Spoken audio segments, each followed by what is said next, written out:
And welcome in tonight. I'm still working on my new intro, so bear with me on that. So kind of a flat entrance, but hey, welcome in. I'm Big Duke. This is Big Duke's Virtual Race Hub, and we're talking NHRA drag racing tonight, kind of following up with what we talked about last week. If you recall, if you were following along last week, we started talking about track layout and how the timers are laid out in a track. 60 foot, 330 foot, 660 foot, which is your eighth mile, 1,000 foot, which is what your pro nitro categories race to now, the top fuel and funny car, and then the quarter mile, 1,320 foot timers. So those are the different segments within drag racing, and so we talked to Miss Etta Zetterstrom last night, top fuel pilot. Going to be racing out in Charlotte this weekend at the Four Wide Nationals out in Charlotte. She's looking forward to that, and following up on some of what she talked about in her interview, some of the classes that she raced in, they were she said some of the super categories, super gas, super comp. That is those are categories that have a defined time that you cannot go under. I'm going to talk about super gas because that is right in my wheelhouse. That is what I grew up in, was super gas. My dad raced super gas all throughout my life. So that is a 990 index on a quarter of a mile. A super gas car cannot go under 990, or they do what's called, what we talked about last week, breakout. And if you break out, you better hope that the person next to you breaks out a little bit worse, because that would be a double breakout. So you could still go under it and still win as long as the other person goes under it more. But let's stick to that. So remember when I was telling you about NHRA drag racing is not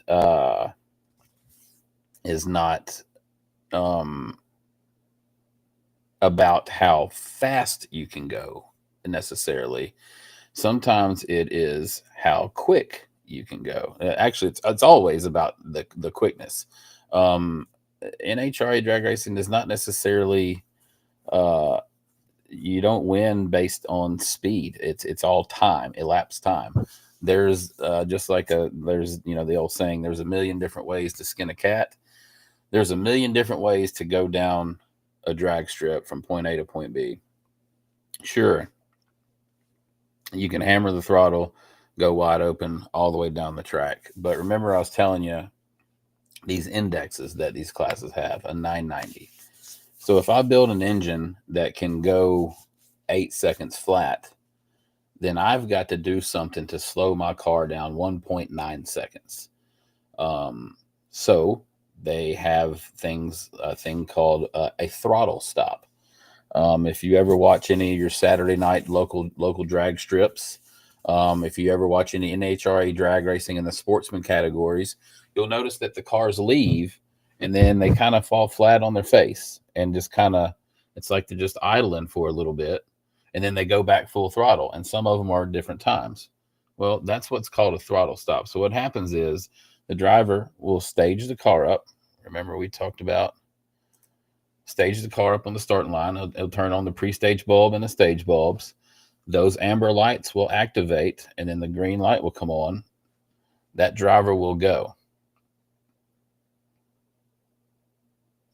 Nope, hang on just a second.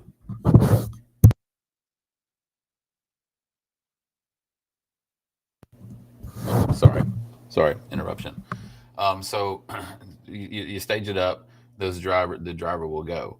At that point, the clock starts. Once you leave, you have 9.9 seconds to get to the finish line. But if your car can run, 8 seconds flat, so the driver, after they leave, the foot stays throttle wide open. The pedal, the gas pedal, is wide open throttle 100% of the time.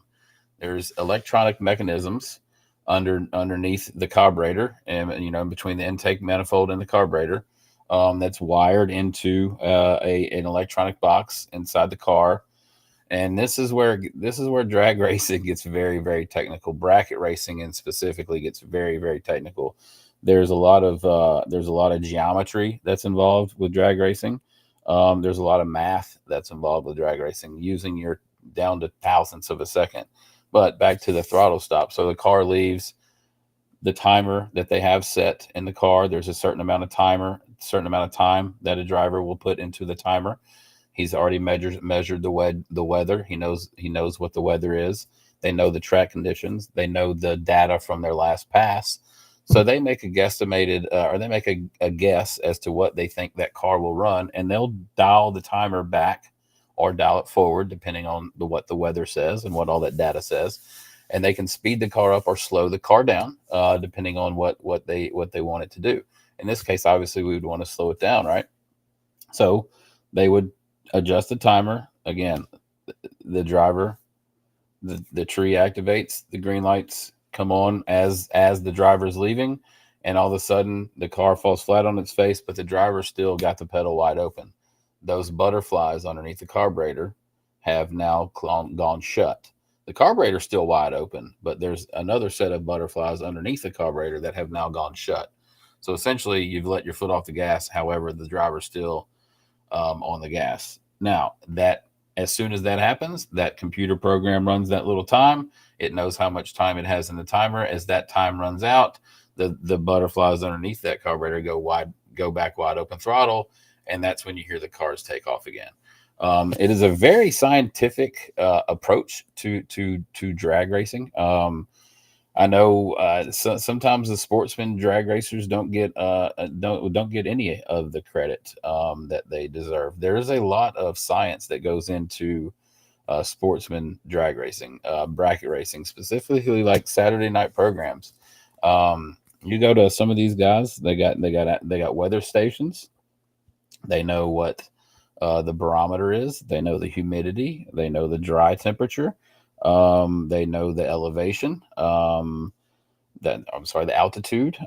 So there's a wide variety of things that go into making a car run a specific number that you say it's going to run. This is where it gets fun in bracket racing, right? Remember, we're going back to the track layout. Adam, yes, a hole shot is absolutely a way to win. And what Mr. Adam was talking about, as we talked earlier in some of the content we made, a hole shot. What is a hole shot? That means if you can leave the line before your opponent, you have more time to play with at the end of the racetrack. And this is where it gets very scientific and very, very specific. For instance, if I say my car can run a 7 flat, and I know it can run a little bit faster than that, but I say it's going to run 7 flat. If I can leave the starting line, and this is a very big number, so don't get me wrong, but I'm just using it for a good example. If I can leave the starting line 1/10 of a second before my opponent, then when we get to the finish line, I'm going to be out ahead of him in a perfect world. If he leaves exactly 1/10 after me and everything's perfect, I'm going to be out in front of him by 1/10. That means I can slow my car down, and when I get to the finish line, I can slow my car down 1/10, or maybe 900ths of a second, and leave a 1,000th of a second gap, still finish in front of him, but I've gone a slower time now, right? So now maybe I've gone a 7:01, and he's gone a 7 flat, right? But I left before him. He has to run a better time, and it's just impossible if you do the math. This is where it gets really tricky, right? So both cars, if they say they're going to run 7 flat, one car leaves before, that's when you got to start doing the math coming backwards, right? So if one car leaves 1/10 before, that means he can run a 7.10 or 7.09 and still win, because he's left a full 1/10 before his opponent. If you notice in some drag racing, if you guys go check out some drag racing videos of some bracket racers, you'll notice, and it's really easy to see in dragsters. You'll notice a lot of times as they're going down the track, you'll see the drivers' heads turn. And unfortunately, in some of the bad videos you can see the drivers actually, lean out over the cage. But you can see them turning and looking.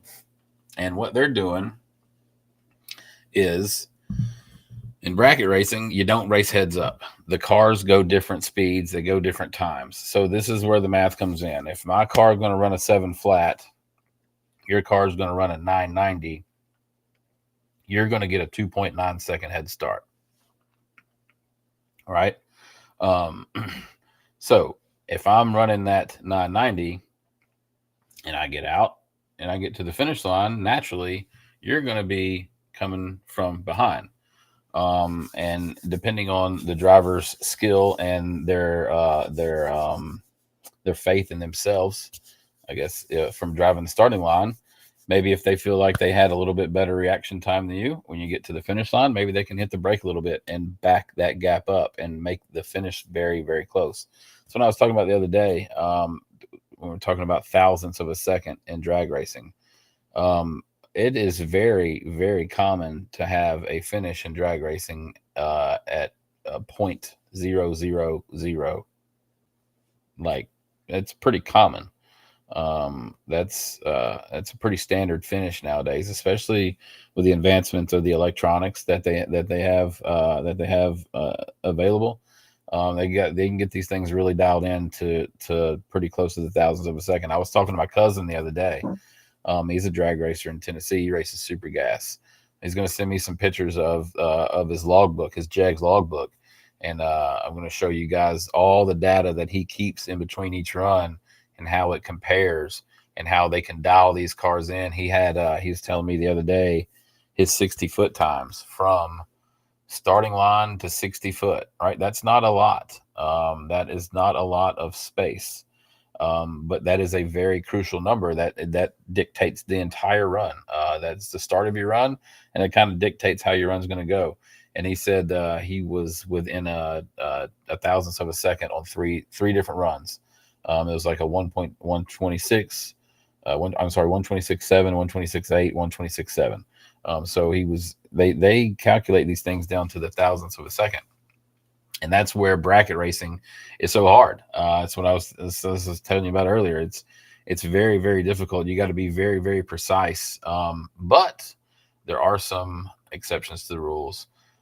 There are some anomalies. There are people that can absolutely drive the crap out of a drag car and not have to have all of the fancy electronics. I saw a guy do it at Union Hill Drag Strip up in Jolton, Tennessee. Jeffrey Gerald, one of a great bracket racer, but he didn't have a lot of electronics in the stuff that he raced. And dude, I'm sorry, Brandon Gerald, dude was absolutely a freak. But there's a tons of ways to bracket race. But the thing that I'm really breaking down tonight is the math of it, right? It is if you guys go to a Saturday night drag strip and you're trying to figure out what's going on and you're looking at the scoreboards and you see a 680 and you see a 730 and you're looking at the Christmas tree and you're seeing lights going blink, blink, blink, blink, blink, blink. I'm trying to help you understand what's going on. When these lights come down, so let's say that there is only a half a second difference between us. Let's say that I'm going to run a 7 flat and you're going to run a 750.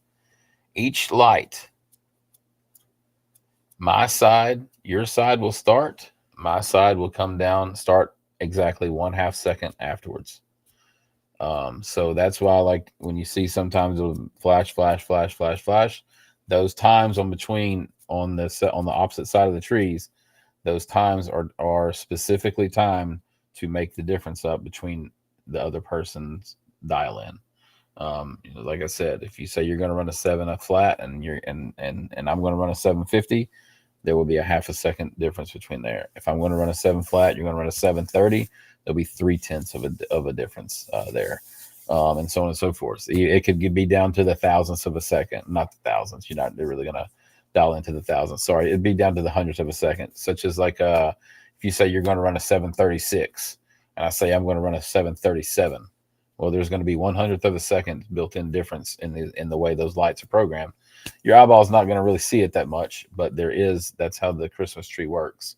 When you go to these Saturday night programs, and when you see the different times on the boards, that's what that driver has told the track officials, that based on the current conditions of everything that I've ran on my weather station, on my computer, I've looked at my data. I think my car is going to run this number, whether it be a 7 flat, a 630, a 990, whatever it may be. That's what you say it's going to run. So that's what they put on the scoreboard, and that's what you need to run. But that's how bracket racing works. It's not always about the fastest car. The speed has nothing to do with bracket racing. Bracket racing is a fine-tuned skill that has everything to do with the time it takes you to get from point A to point B versus the time you told the track that it's going to take you to get from point A to point B. Your speed has nothing to do with it. It's all about your reaction time and your elapsed time. How quick you went from point A to point B. Not fast, quick. Just like you can look at some of the top fuel runs. There might be somebody that runs 330 miles an hour and goes a slower ET than somebody that runs 320 miles an hour. That seems like that should be the opposite way around, but a lot of that has to do with track conditions, clutch settings, and engine tune-up and stuff. But back to bracket racing.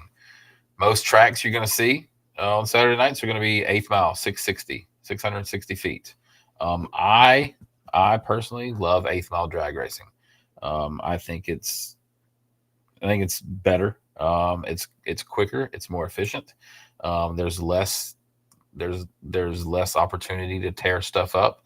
If you think about it, if you go a quarter mile, that's exactly one more 8th mile that you have to blow up, do something, get down track and run out of talent, whatever it may be.